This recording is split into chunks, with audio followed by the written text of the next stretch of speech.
The smell hit Dr. Jin Sang first. Sweet, cloying, like overripe fruit left to rot in summer heat. He made it 3 steps into the VIP suite before his stomach betrayed him and Seoul's most decorated surgeon vomited onto the imported marble floor. Kimberly Harmon was already there with her mop bucket, invisible as always. She'd been invisible for 3 years in this hospital, another black woman in a faded blue jumpsuit pushing trash bins through hallways where million-won procedures happened behind closed doors. But as she cleaned up the surgeon's mess, she didn't gag, didn't flinch. Instead, she inhaled deeply, and her grandmother's voice echoed across decades and an ocean. "That's nightshade venom," she whispered to no one. Inside room 1207, chaos had a heartbeat. The erratic beep, beep, beep of the cardiac monitor punctuated shouted medical jargon in Korean. Kimberly slipped through the doorway like smoke, emptying biohazard bins while a team of white-coated specialists argued over the body of a dying man. Cheon Young-soo. Even Seoul's business world whispered that name with respect. The dragon tattoo that coiled from his neck down his left arm was famous, infamous really.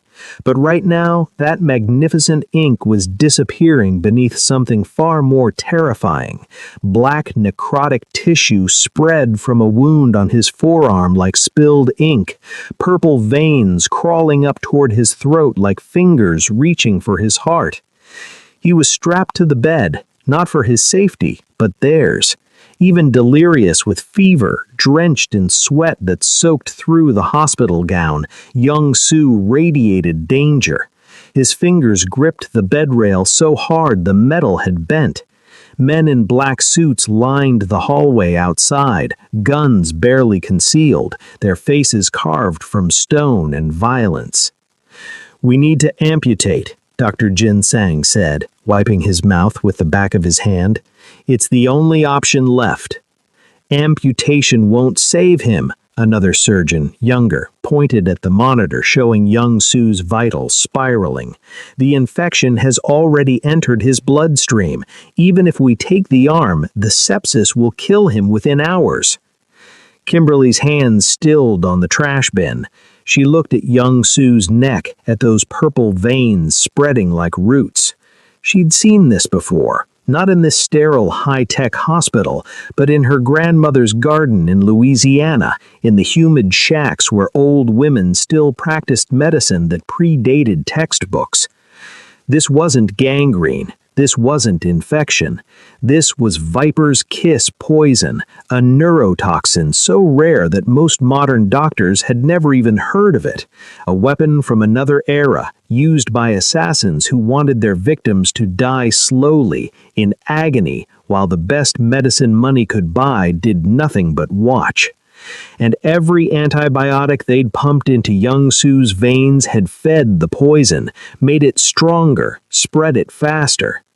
"He has less than an hour," Kimberly heard herself say. The room went silent. 12 sets of eyes turned towards the cleaning woman who dared to speak. Dr. Jin Sang's face twisted with contempt. "Excuse me?" Kimberly's throat went dry. She was nobody here. A foreigner, a cleaner. She'd come to Korea 3 years ago chasing better pay, ended up scrubbing floors for doctors who looked through her like glass. One word out of line and she'd lose her visa, lose everything. But she looked at Young-soo, really looked at him, saw the way his chest heaved with each labored breath, saw the fear buried beneath the fever in his dark eyes, the eyes that must have ordered terrible things, yes, but that were still human, still afraid of dying. "Nothing," she said quietly, turning back to her trash bin. "I'm sorry." She left the room, but her heart was hammering. She'd recognized the poison. And on her balcony, in a cramped studio apartment in Itaewon, growing among common flowers in a ceramic pot, was the antidote, a gnarled, ugly root her grandmother had called silent mercy. The only thing that could draw a viper's kiss from a wound before it stopped the heart. Kimberly pushed her cleaning cart down the hallway, past the armed men who didn't see her, past nurses who brushed by without acknowledgement. She checked her watch. 11:47 p.m. Her shift ended at midnight. Behind her, through the door of room 1207, Dr. Jin Sang's voice, cold and final. "Prepare the family. There's nothing more we can do." She stopped, turned, looked back at that door. 1 hour, that's all young Sue had left. And Kimberly Harmon, invisible cleaning woman, daughter of Louisiana herb healers, was the only person in this entire hospital who knew how to save him. Her hands trembled as she reached for her phone, checking the subway schedule. She could make it home and back in 40 minutes, could grab the herb, grind it into paste, slip back into the hospital before... "Miss Harmon?" Dr. Jin Sang stood in the doorway, and his expression made her blood freeze. "A word, please." She followed him to a corner of the hallway, away from the guards. Up close, she could see the exhaustion in his face, the expensive cologne that couldn't quite cover the smell of vomit. "I need you to understand something," he said in English, quiet and precise. "That man in there is dying. When he dies, there will be complications, police, investigations, gang retaliation. This hospital cannot afford to be associated with his death." He straightened his white coat.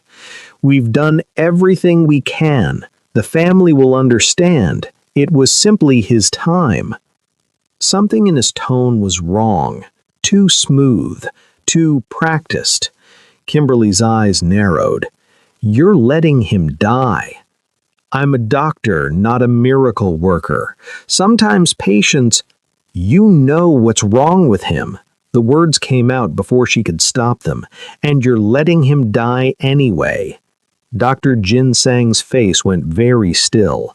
For 3 heartbeats, he just stared at her. Then he smiled, and it was the most frightening thing she'd seen all night. "You're tired, Miss Harmon. Your shift is over. Go home. Forget you were ever in that room." He leaned closer. "Forget you ever saw anything at all. Do you understand?" She understood perfectly. Someone had paid Seoul's top surgeon to let a mafia boss die quietly. No questions asked, no gang war, just a tragic failure of modern medicine. Kimberly nodded, eyes down, playing the role she'd perfected over 3 years. "Yes, doctor, I understand." She turned and walked away, pushing her cart toward the service elevator. Behind her, Dr. Jin Sang returned to room 1207 to pronounce the inevitable. But Kimberly wasn't going home. She was going to the janitor's closet on the 3rd floor, where she'd hidden a small stone mortar 2 months ago. She was going to crush the herb she carried in her jacket pocket, because she'd learned long ago to keep a cutting of silent mercy with her always, a piece of her grandmother's wisdom she couldn't quite leave behind. And then she was going to save a dying man's life, even if it meant risking her own. The service elevator descended in darkness, and Kimberly's hands finally steadied. She'd been invisible for 3 years. Tonight, they were going to see her. Before we start, go ahead and subscribe, like this video, and drop a comment telling me where you're watching from. It truly means a lot to me seeing our storytelling family grow across continents and time zones. Every view, every share, every comment helps us bring these incredible stories to life together. Now, settle in somewhere comfortable, because this is a story about the moment when everything you thought you knew gets turned upside down, when the invisible becomes unforgettable. The janitor's closet on the 3rd floor smelled like industrial bleach and desperation. Kimberly's hands shook as she pulled the cutting of silent mercy from her jacket pocket, a small bundle wrapped in damp paper towel that she'd been carrying for 2 months. The janitor's closet on the third floor smelled like industrial bleach and desperation. Kimberly's hands shook as she pulled the cutting of Silent Mercy from her jacket pocket, a small bundle wrapped in damp paper towel that she'd been carrying for 2 months, ever since she'd felt the first whisper of homesickness that made her pot a piece of her grandmother's garden on her balcony. The root was small, barely the length of her thumb, its skin mottled brown and gray like something already half dead. But when she crushed it between her fingers, the smell that rose was sharp and clean, like mint and earth and something else, something that made her think of her grandmother's hands, rough and capable, mixing salves in the Louisiana heat. It wasn't enough, not nearly enough. Kimberly checked her watch. 11:52 p.m., 8 minutes until her shift ended. Young Sue had maybe an hour before the poison reached his heart. She made her decision in the space between heartbeats. The subway platform was nearly empty at midnight, just a few salary men sleeping off soju and a couple of teenagers glued to their phones. Kimberly stood by the yellow line, bouncing on her toes, watching the tunnel for the train's lights. Her mind was already at her apartment, already on her balcony, already grinding the full root into paste. 15 minutes to Itaewon, 5 minutes to her building, 10 minutes to prepare the herb, 15 minutes back. 45 minutes total, if the trains ran on time, if nothing went wrong, if young Sue could hold on just a little longer. The train arrived in a rush of recycled air and fluorescent light. Kimberly squeezed through the closing doors and spent the entire ride standing, unable to sit, unable to be still. Through the window, Seoul blurred past in streaks of neon and shadow, a city that had never quite felt like home, a place where she would always be a foreigner, no matter how perfect her Korean became.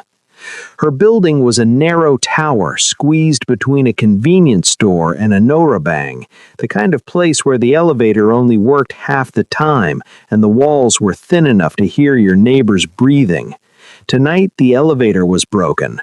She took the stairs 3 at a time, her work shoes slapping against concrete, her breath coming in gasps by the time she reached the 5th floor.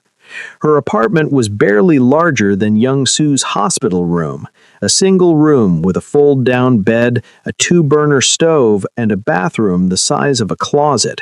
But it was hers, paid for with money she sent home to her sister every month, with enough left over to keep herself fed and to maintain the one luxury she couldn't live without, the balcony.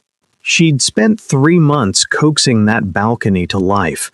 It was barely wide enough for her to stand with her arms outstretched, but she'd filled it with pots, tomatoes and basil, lavender and chamomile, and in the far corner, hidden behind a cascade of morning glories, the ugly ceramic pot where Silent Mercy grew. The root was bigger now than when she'd planted it, thicker, more gnarled. It had thrived in Seoul's summer heat, fed by the same humidity that made her miss home. Kimberly dug her fingers into the soil, felt the root's resistance, and pulled. It came up in a shower of dirt, pale tendrils clinging to the main body like veins. In the moonlight, it almost looked like a tiny, twisted human figure, arms and legs and a bulbous head. Her grandmother had said Silent Mercy only grew where someone had died in pain, that it fed on suffering and turned it into salvation. Looking at it now, Kimberly believed her. She washed the root in her sink, scrubbing away the soil until the pale flesh beneath showed through. Then she pulled out the stone mortar she'd bought at a traditional market in Insadong. The vendor had looked at her strangely when she'd insisted on stone, not ceramic, explaining in broken Korean that her grandmother had taught her you needed rock to release the medicine from certain roots. The grinding was meditative, almost hypnotic. She worked the pestle in circles, feeling the root break down into fibers, then paste. The smell intensified, that sharp, clean scent, but underneath it something darker, earthier, like the smell of a grave after rain. Her grandmother had made her memorize the exact consistency, thick enough to stay in place, thin enough to seep into the wound. Too thick, and it would sit on the surface, useless. Too thin, and it would run off before it could work. Kimberly added 3 drops of water from her bottle, ground it in, added 2 more drops, ground again. Perfect. She scraped the paste into a small glass jar she'd saved from the hospital, the kind they used for specimen samples. Maybe 2 tablespoons worth. Not much, but it would have to be enough. She sealed it tight, wrapped it in paper towel to keep it from sloshing, and tucked it into the deep pocket of her janitor's jumpsuit. 12:17 a.m. Young Sue had maybe 40 minutes left, and she was still in Itaewon. The subway ride back felt 3 times longer than the ride out. Kimberly stood by the doors, willing the train to move faster, watching the station names flash by in Korean and English. Noksapyong, Samgakji, Sinyongsan. Each stop was a small eternity, passengers shuffling on and off with the urgency of sleepwalkers. When the train finally pulled into Seoul Station, she ran. Up the stairs, through the underground mall that connected to the hospital complex, past the late-night coffee shops and convenience stores. Her legs burned, her lungs screamed, but she didn't slow down until she burst through the employee entrance of Seoul Memorial Hospital, her ID badge swinging wildly from its lanyard. The night security guard looked up from his phone. Harmonshi, your shift ended an hour ago. Forgot my phone, Kimberly gasped, bending over, hands on her knees. In the locker room. He waved her through without interest, already back to his phone. She headed toward the women's locker room, then veered off at the last second toward the service corridor. This was the part of the hospital only cleaning staff and maintenance workers knew. The narrow hallways that ran behind the walls, the freight elevators that smelled like garbage and antiseptic, the ventilation access points that let you travel between floors without being seen. But when she reached the service elevator that would take her to the VIP wing, she stopped short.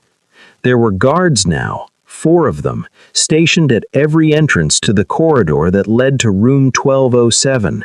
Men in black suits with the kind of builds that came from violence, not gyms. They hadn't been there an hour ago. Kimberly backed into the shadows, heart hammering.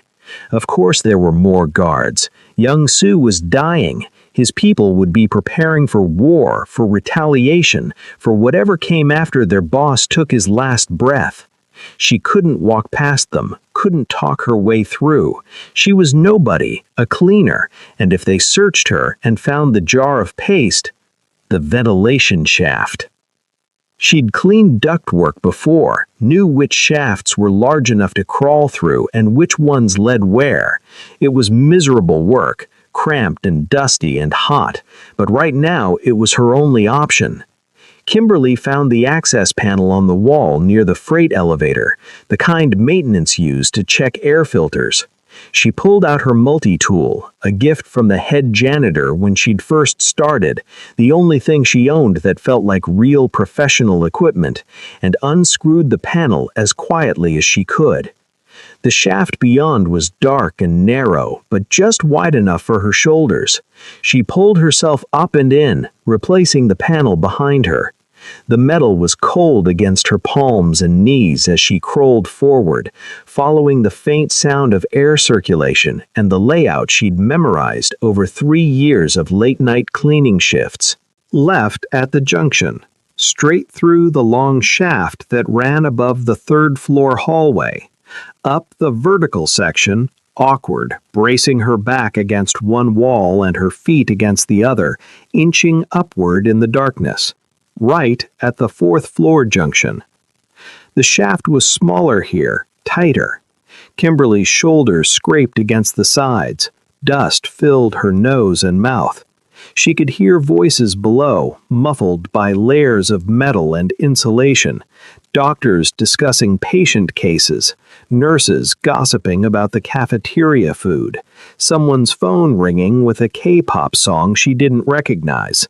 And then, louder, closer. Prepare the morphine drip. Make him comfortable for the end. Dr. Jin Sang's voice. Kimberly froze, trying to orient herself. She was directly above the VIP wing now, maybe 20 feet from room 1207. She crawled forward until she reached a vent that looked down into a storage room, empty except for stacks of linens and medical supplies. The vent cover was held by 4 screws, old and loose from years of humidity. She worked them free with her multi-tool, catching the cover before it could fall and clatter against the floor below. Then she lowered herself through the opening, hung for a moment from the lip of the shaft, and dropped. The landing was harder than she'd expected. Pain shot through her ankles, but nothing twisted or broke. She stayed low, listening. Footsteps in the hallway outside, but they passed without stopping. Voices farther away, arguing about something in rapid Korean. Kimberly cracked the storage room door open and peered into the hallway.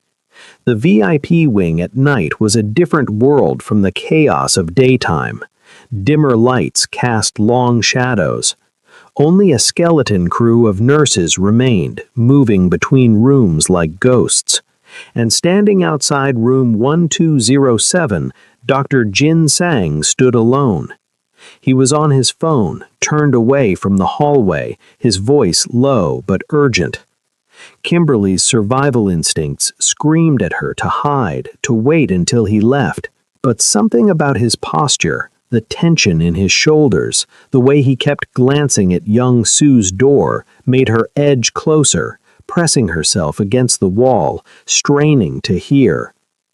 "Don't care how it looks," Dr. Jin Sang was saying in Korean, his accent crisp and educated. "The job is done. He'll be dead within the hour, and there will be no evidence of anything but natural progression of the infection." A pause. "I said I don't care. Your concerns are not my problem. My concern is getting my pay." Kimberly's blood went cold. The antibiotics did exactly what you said they would, fed the poison instead of fighting it.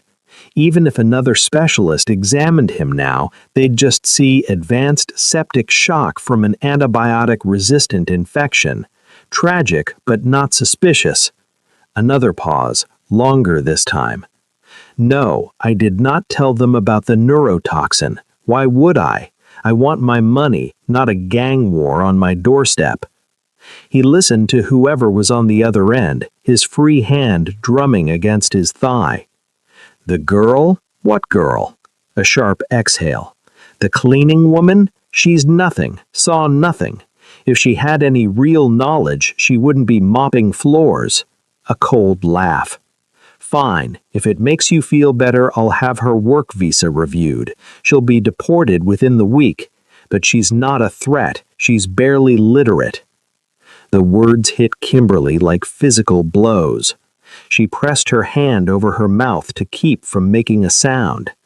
Dr. Jin Sang, respected, decorated, Seoul's top surgeon, was being paid to murder Yang Soo, and as a bonus, he was going to destroy her life just for being in the wrong place at the wrong time. "Yes, I'll call you the moment it's done, and then you'll wire the second half of the payment. Don't make me wait this time." He ended the call and slipped his phone into his white coat pocket. For a long moment, he just stood there, staring through the viewing window at Yang Soo's dying form. Then he straightened his shoulders, put on his professional expression, and walked into the room.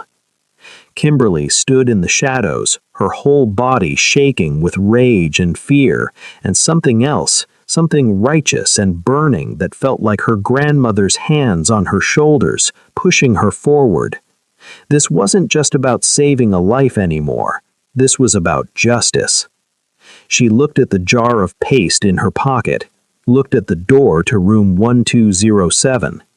Dr. Jin Sang would be in there maybe 5 minutes, checking vitals, adjusting the morphine drip, making his final notes before he pronounced Yong-Soo beyond saving. 5 minutes.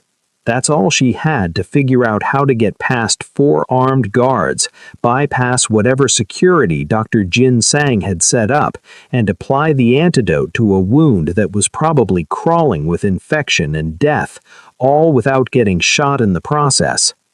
The smart thing would be to go to the police to report what she'd heard, let them handle it. But Kimberly knew how that would play out. A foreign cleaning woman accusing Seoul's most respected surgeon of murder for hire?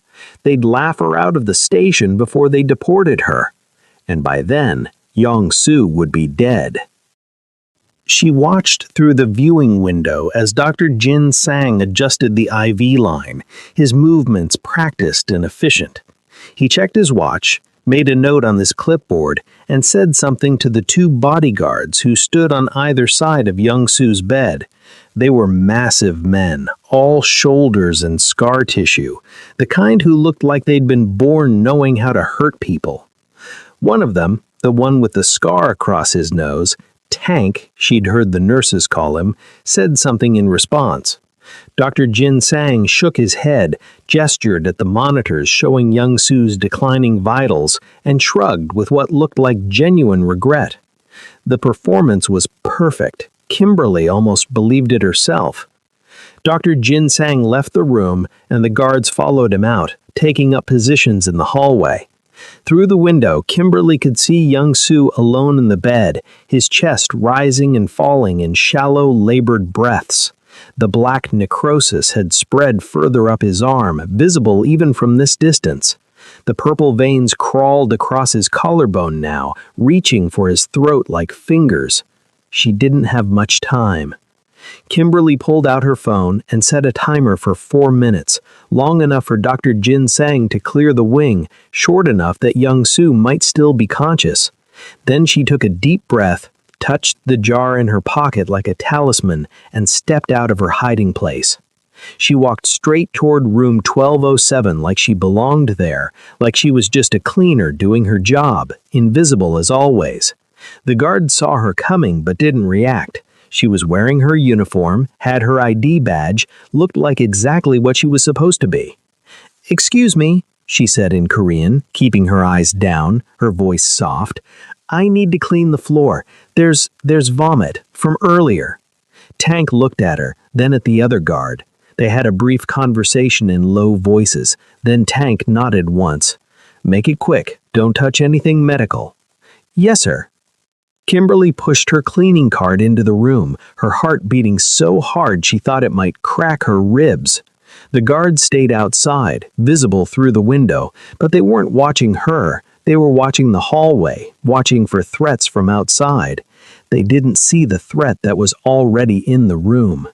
Young-Soo's eyes were closed, his face gray and slicked with sweat.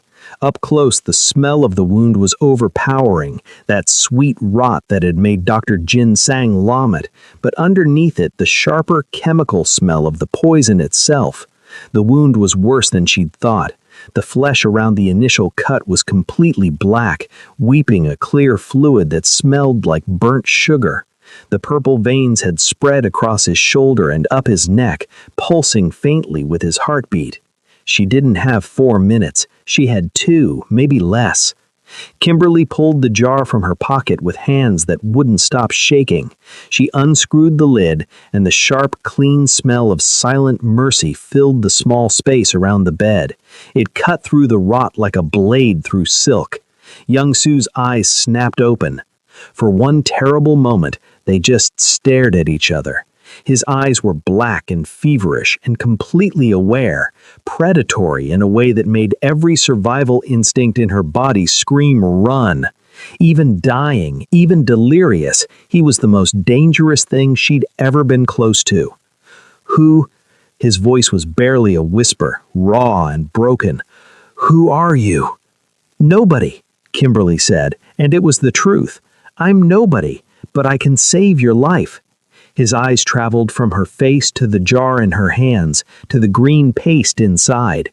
"What is that?" "Medicine. Real medicine. Not what the doctors have been giving you." She leaned closer, lowering her voice. "The poison in your wound, it's not an infection. It's called Viper's Kiss. Every antibiotic they've pumped into you has been feeding it, making it stronger. That's why you're dying." Something flickered in his expression. Understanding, maybe, or just the lucidity that sometimes came right before the end. "And you just happen to have the cure?" he rasped. "In a jar? How convenient. My grandmother taught me. Traditional medicine, before hospitals, before antibiotics. This herb, it draws the poison out. I've seen it work." "Or you're here to finish me off." Young Sue's hand moved slightly under the sheets, and she realized he was holding something, a knife probably. Even in a hospital bed, even dying, he was armed. "Why should I trust you?" "Because you're dead anyway," bluntly Kimberly said. "In 30 minutes, maybe less, the poison hits your heart and you stop breathing. Dr. Jin Sang knows it. Your guards know it. Everyone in this hospital knows it. So what do you have to lose?" His eyes studied her face for what felt like forever. Then, so quietly she almost didn't hear it. "Do it." Kimberly moved fast before she could second-guess herself. She pulled back the sheet covering his arm, and the sight made her stomach lurch.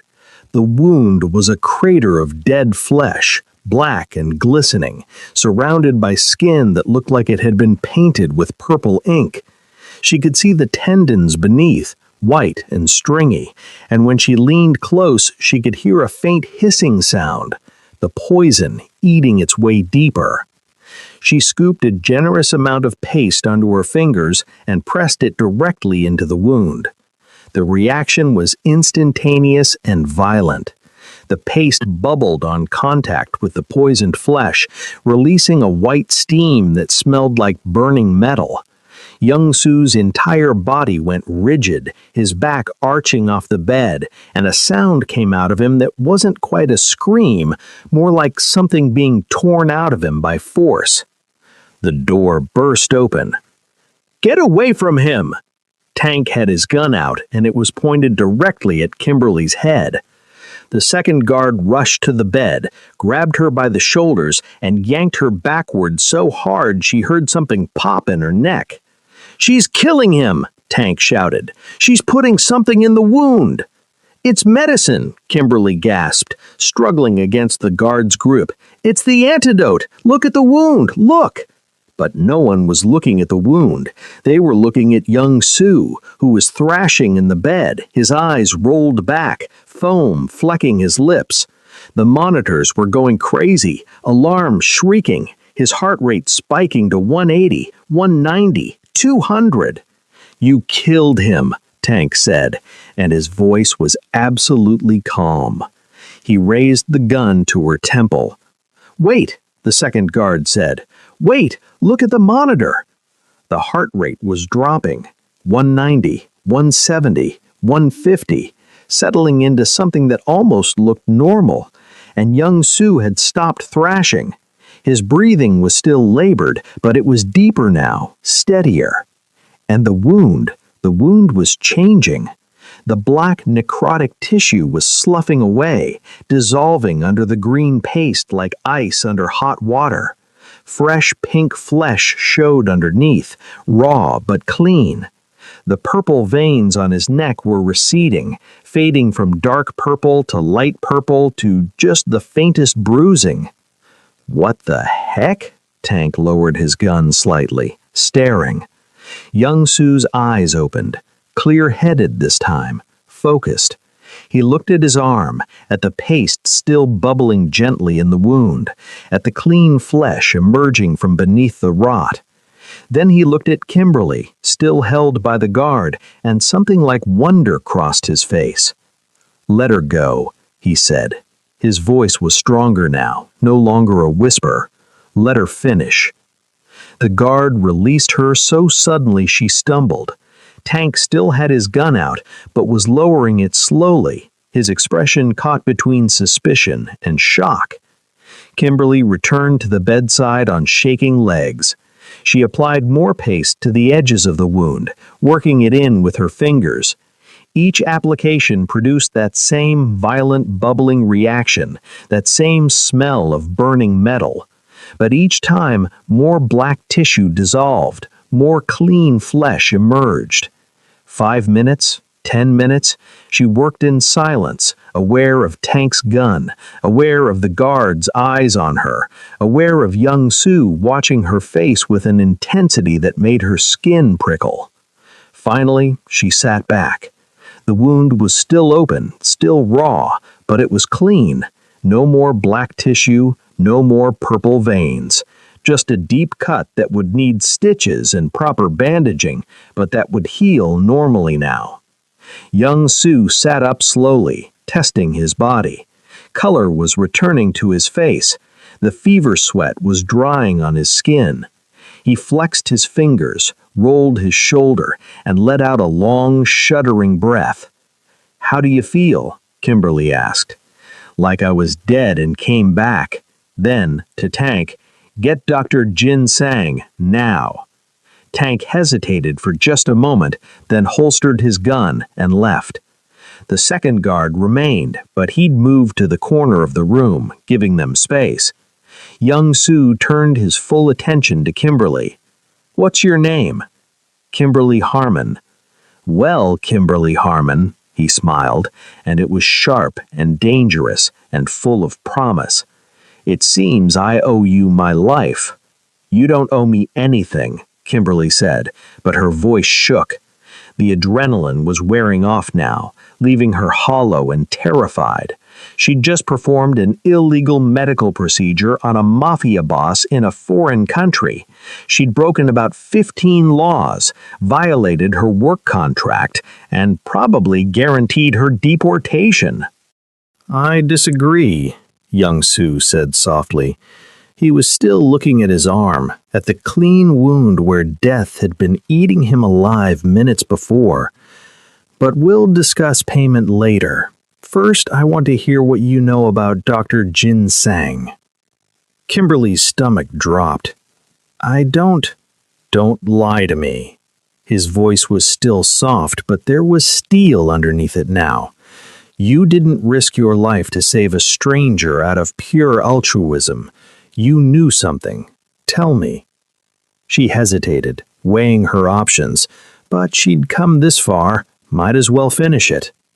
"I heard him on the phone," she said quietly, "about 20 minutes ago. He was talking to someone, telling them you'd be dead within the hour, that the antibiotics had fed the poison like they'd planned, that he wanted his money." Young Sue's expression didn't change, but something dangerous flickered in his eyes. "What else?" "He said even if another specialist examined you, they'd just see septic shock from antibiotic-resistant infection, nothing suspicious, no evidence of poison." She swallowed hard. "And he said if it made his contact feel better, he'd have my work visa reviewed, have me deported within the week." "Because you saw too much." "Because I'm nobody," Kimberly corrected, "barely literate, according to him." Young Sue was quiet for a long moment. Then he reached for the call button beside his bed and pressed it. Not the nurse call button, a different one, black instead of white.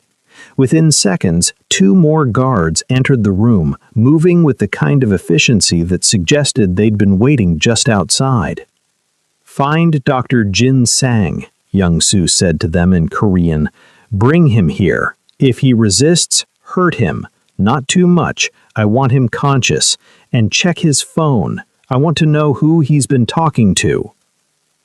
The guards nodded and left. Tank returned moments later, and his expression was grim. "Dr. Jin Sang is gone.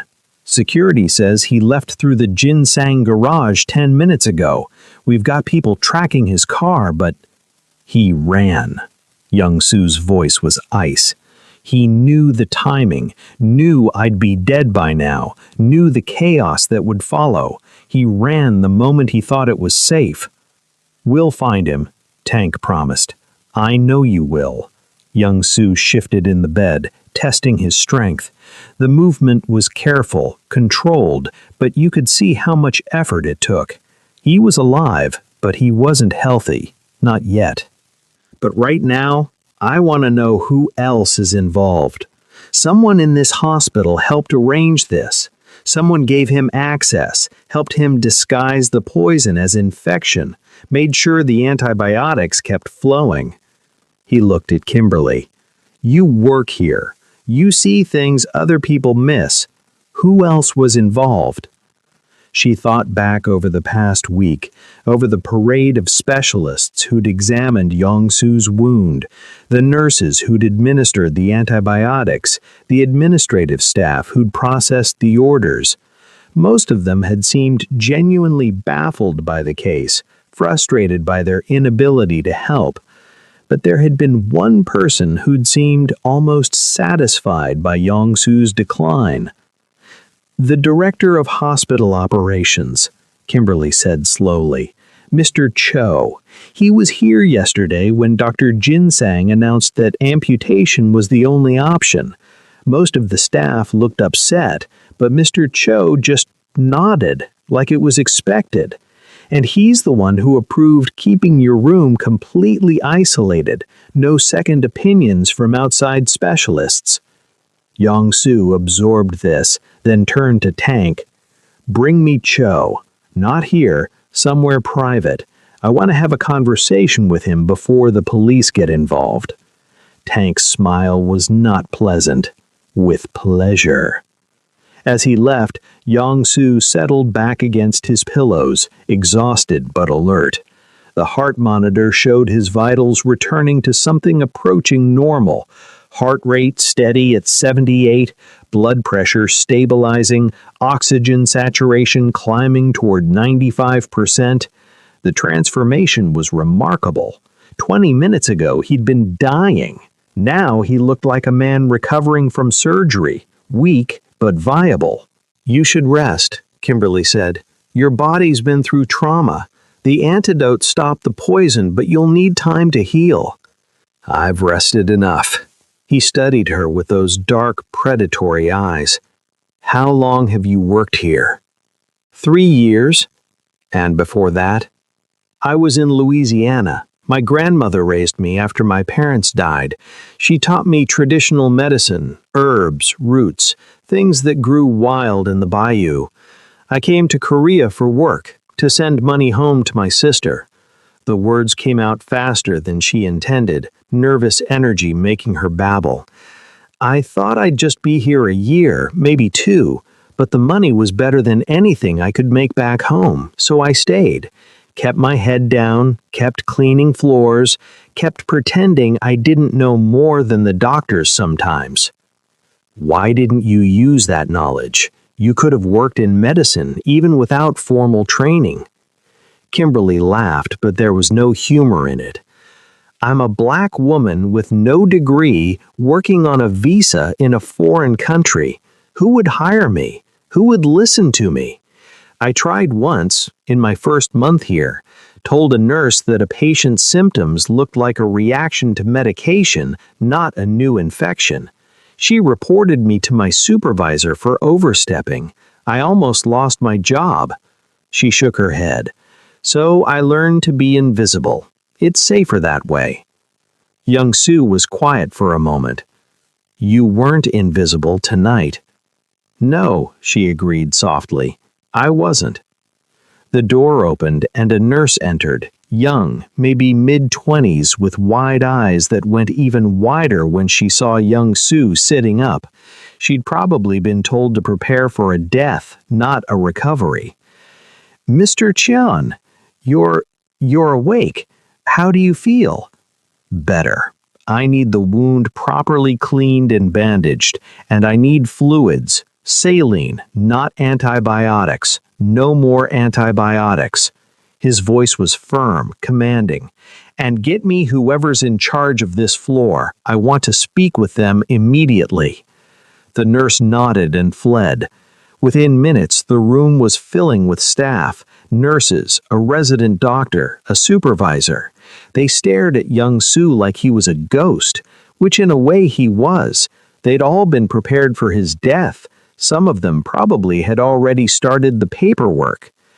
Kimberly tried to slip out during the chaos, to disappear back into invisibility, but young Su's voice stopped her. "Miss Harmon stays." Every eye in the room turned to her, the cleaner in the faded blue jumpsuit, standing in the corner with an empty jar in her pocket and fear written across her face. "She's the reason I'm alive. Whatever treatment you're planning, you run it by her first. Understood?" The medical staff exchanged confused glances, but they nodded. You didn't argue with Chun Young-soo, not if you wanted to keep breathing. For the next 2 hours, Kimberly stood beside his bed while doctors examined the wound, took blood samples, ran scans. She explained the poison as best she could, described how the antidote worked, warned them about potential secondary effects. They listened with varying degrees of skepticism and wonder, but they listened. The wound itself was remarkable. Where there had been black necrotic tissue, there was now clean pink flesh, raw but healing. The doctors cleaned it, applied proper bandaging, started him on fluids and pain medication. His vitals continued to improve. By 3 a.m., he was sitting up without assistance, arguing with Tank about security protocols. By 4 a.m., Tank returned with Mr. Cho. The director of hospital operations was a small man in an expensive suit, his thinning hair carefully combed to hide his bald spot. When he saw young Su alive and alert, all color drained from his face. "Mr. Chan," he said, his voice barely above a whisper. I was told you were dying?" Young Su finished. "I was, but I got better. Funny how that works." Cho's eyes darted around the room, landing on Kimberly for just a moment before skittering away. "I don't understand. Dr. Jin Sang said a lot of things." Young Su's voice was conversational, almost friendly. It was the most terrifying sound Kimberly had ever heard. "Most of them were lies, but you knew that, didn't you, Mr. Cho?" I have no idea what. Your phone records say otherwise." Tank stepped forward, holding up a smartphone that definitely wasn't his. 14 calls to Dr. Jin Sang over the past week. 6 calls to a number registered to the Shin family. You want to explain that? The Shin family. Even Kimberly knew that name. They were one of the 3 major organizations that controlled Seoul's underworld and the Chan Syndicate's biggest rivals. Cho's face went from white to gray. Please, I can explain." "I'm listening." Young Su leaned back against his pillows, looking almost relaxed, but Kimberly could see the tension in his shoulders, the way his hand rested just within reach of the knife she knew was hidden somewhere in the bed. They threatened my family," Cho stammered. "My daughter. They said if I didn't help, if I didn't keep the outside specialists away, they'd..." He choked on the words. "I didn't want to. I swear I didn't want to. But they had photos of my daughter leaving school, of my wife at the market. They said it would look like an accident." Young Su studied him for a long moment. "And Dr. Jin Sang?" "They paid him. A lot. Enough that he didn't need threats." Cho's voice was barely audible now. "He was supposed to let the poison work, make it look natural. By the time anyone suspected foul play, you'd be dead, and he'd be in another country." "But I'm not dead," Young Su smiled, sharp and cold. "Thanks to Miss Harmon here, which means Dr. Jin Sang's plan failed, which means everyone involved is now exposed." He paused. "Including you. Please, Cho was crying now, tears streaming down his face. "Please, my family had nothing to do with this. It was just me. Just me." Young-soo looked at Tank. Verify his story. If his family really was threatened, get them somewhere safe. The Shin family likes to tie up loose ends. Then to Cho, "You're going to give the police everything. Every phone call, every meeting, every piece of evidence that connects Dr. Jin Sang and the Shin family to this. You're going to cooperate fully, and in exchange, I'll make sure your family stays safe." Cho nodded frantically. "Yes, yes, anything." "Take him," Young-soo said to Tank. "Make sure he doesn't accidentally fall down any stairs on the way to the police station." As they led Cho away, the room fell silent. It was just Young-soo and Kimberly now, the medical staff having been dismissed hours ago.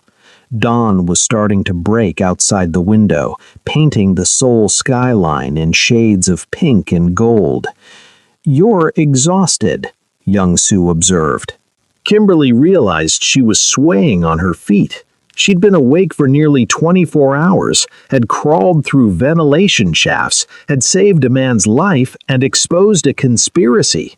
Her body was screaming for rest. "I should go," she said.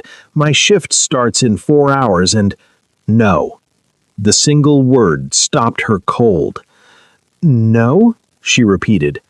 "You're not going back to cleaning floors."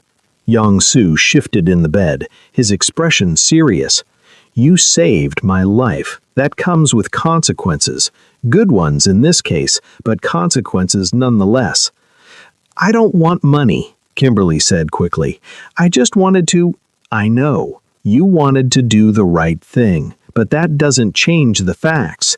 You exposed a conspiracy, humiliated Seoul's top surgeon, and proved that traditional medicine can outperform modern science. You think the hospital administration is going to let you go back to being invisible after this?" She hadn't thought about that, hadn't thought past saving his life. "Dr. Jin Song is gone, but not arrested yet," Young-soo continued. "The Shin family knows their plan failed. They'll be looking for loose ends. And you, Miss Harmon, are a very loose end. You need protection. You need resources. And you need a position that matches your actual abilities." "What are you saying?" "I'm saying I own this hospital as of about 3 hours ago." He smiled at her shocked expression. "Tank handled the paperwork while you were playing doctor. Seoul Memorial Hospital is now a subsidiary of Cheon Enterprises, which means I control everything. Staffing, budgets, policies, all of it." "You bought the hospital?" "I bought the controlling shares. Same thing." He leaned forward, and despite his weakness in his body, his eyes were sharp and focused. "Here's what's going to happen. You're going to be named Director of Integrative Medicine, a new position I just created. Your job will be to work with our doctors, to bring traditional healing knowledge into modern practice, to save lives the way you saved mine. Full salary, full benefits, and enough security that the Shin family won't dare touch you." Kimberly stared at him. "I can't. I'm not qualified." "You're more qualified than half the doctors in this building. You just proved that." Young-soo's voice softened slightly. "I'm not asking you to run the hospital. I'm asking you to do what you do best. See what others miss. Heal what others can't, and teach these arrogant doctors that their fancy degrees don't mean they know everything." She thought about her tiny apartment, her balcony garden, the 3 years of invisibility. Thought about her grandmother's hands mixing medicine in the Louisiana heat, about all that knowledge passed down through generations, dismissed as primitive by people who'd never bothered to understand it. "What about Dr. Jin Song?" she asked quietly. "What about him?" "They'll need me to testify." "They will," Young-soo agreed, "and you will. but you'll do it from a position of strength, not as a cleaning woman who can barely afford rent. You'll do it as Dr. Harmon, Director of Integrative Medicine, with the full weight of the Cheon Syndicate. I'm not a doctor. I don't have a degree. Then we'll get you one. Honorary doctorate from Seoul National University. Tank's already making calls. Or, if you prefer, we'll fund your return to medical school, full tuition, and hold your position until you graduate with proper credentials. Your choice. It was too much, too fast. Kimberly's head was spinning. Why? She finally asked. Why do all this? You could just pay me and send me on my way. Young Soo was quiet for a moment, looking out the window at the rising sun. Because I was dead, he said finally. Truly dead. The best doctors in Seoul had given up on me. My own people were preparing for war. And then a woman I'd never met, a woman who had every reason to let me die, risked everything to save me. He turned back to her. You didn't do it for money or power or favor. You did it because it was right, because you saw someone suffering and you knew how to help. His smile was small and genuine. People like that are rare in my world, Miss Harmon. I'd be a fool to let you disappear back into invisibility. People like that usually don't last long in your world, Kimberly said quietly. No, Young Soo agreed. They don't. Which is why you'll have protection. Tank and his team will make sure nothing happens to you, and anyone who tries to hurt you will learn very quickly why crossing the Cheon Syndicate is a fatal mistake. Kimberly looked at him, really looked at him. He was still pale, still weak from his brush with death, but there was something in his eyes that hadn't been there before. Something like respect, like recognition. I need to think about it, she said. Take all the time you need. You have about 3 hours before the hospital administration holds an emergency meeting to figure out what to do about the fact that I'm still alive and now own their hospital. He smiled. I'd like to have an answer by then, preferably one that involves you standing next to me when I fire half the executive staff. Despite everything, the exhaustion, the fear, the absolute insanity of the past 6 hours, Kimberly found herself smiling back. You're really going to fire them? Everyone who knew about Dr. Jin Sang's plan and did nothing. Everyone who treated you like you were disposable. Everyone who values profit over patience. His voice hardened. This hospital is going to change, and you're going to help me change it. The door opened, and Tank returned, looking grim. Dr. Jin Sang's car was found at Incheon Airport. He took a flight to Thailand 2 hours ago. We've got people tracking him, but let him run, for now. Once the police have all the evidence from Cho, they'll issue an international warrant, and the Shin family will be too busy dealing with their own problems to protect him. He glanced at Kimberly. They tend to dispose of assets that fail them. Kimberly's stomach turned. She'd saved young Soo's life, but she'd also set in motion a chain of events that would likely end with multiple deaths.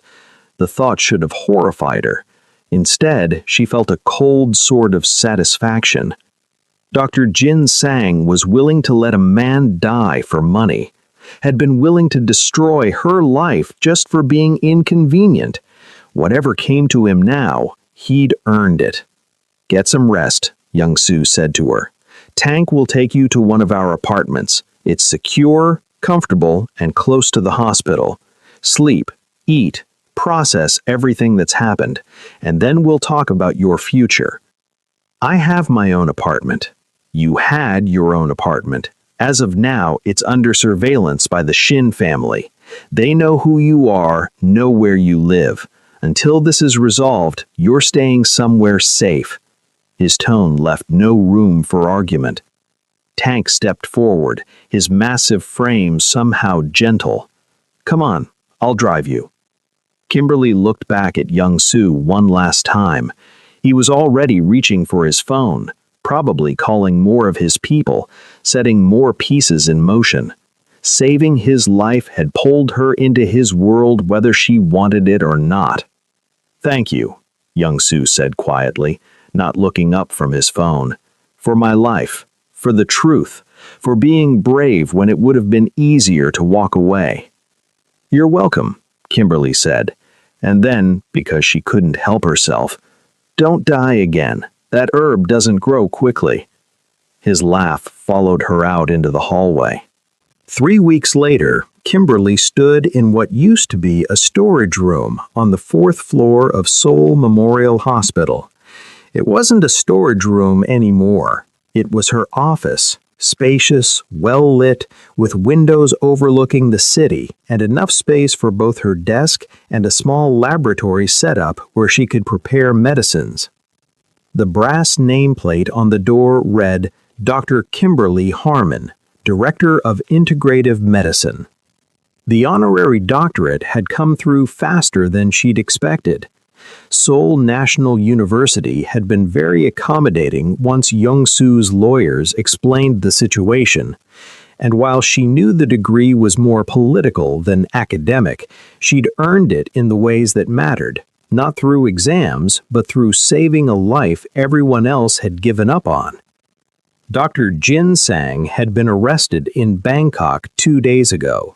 He was fighting extradition, but Young-Soo's lawyers were confident it was only a matter of time. Mr. Cho had turned state's witness and was in protective custody with his family.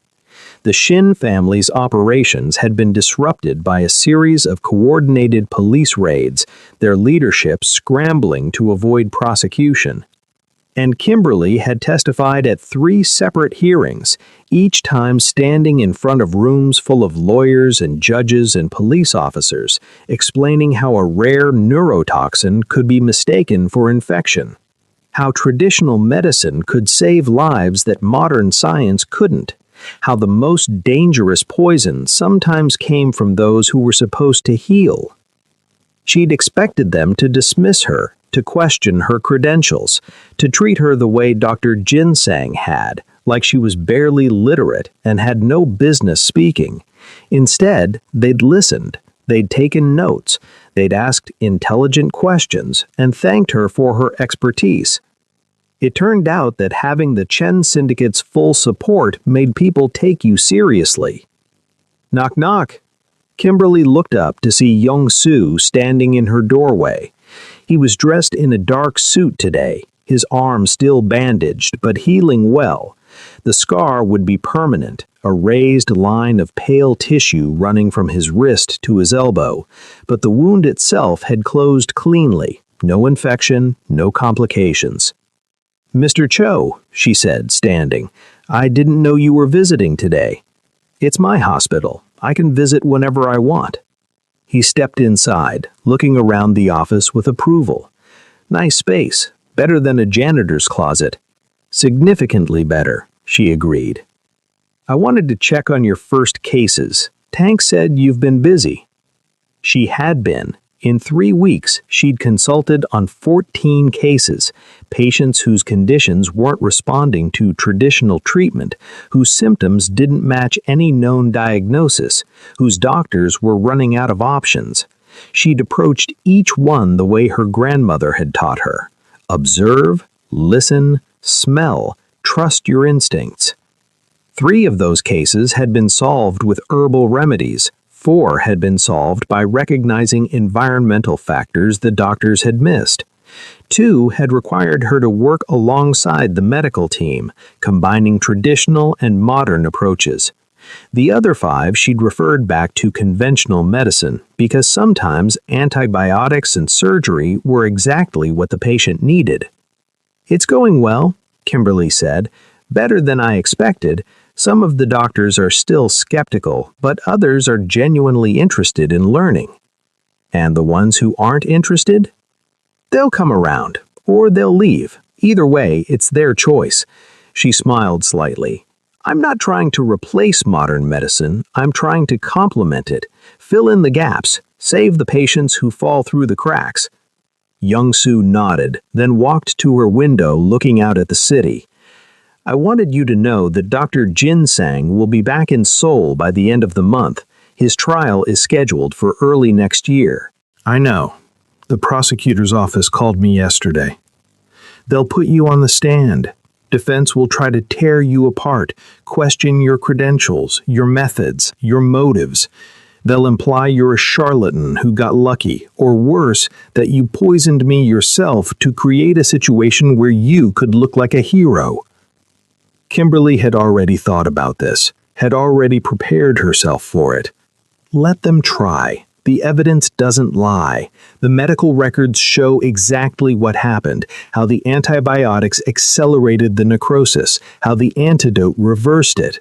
Any competent toxicologist will confirm my testimony. They will, Young-soo agreed, but it won't be pleasant. They'll make you relive every moment. They'll question every decision. They'll try to make you doubt yourself. I won't. He turned to look at her, and something in his expression was softer than she'd ever seen it. No, I don't think you will. They stood in silence for a moment, and Kimberly realized they were standing in the exact same configuration as that first night. Her in her work clothes, him recovered but still marked by what he'd survived, both of them aware that their lives had changed in ways they were still discovering. I never thanked you properly, Young-soo said quietly. You gave me a job, an office, a doctorate, and enough security to stop a small army. I think that counts as thanks. That's compensation, not thanks. He stepped closer. Thank you, Kimberly Harmon, for seeing me as a human being worth saving, not a mafia boss, not a dangerous criminal, not a problem to be solved, just a man who was dying and needed help. You're welcome, she said softly. And for what it's worth, thank you for seeing me, for recognizing that I was more than a cleaner with a mop, for giving me the chance to be who I actually am.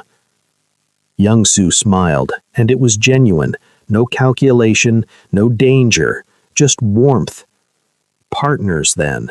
You keep saving lives, I'll keep making sure you have the resources to do it, and together we'll prove that sometimes the most powerful medicine comes from the most unexpected places. Partners, Kimberly agreed, and held out her hand.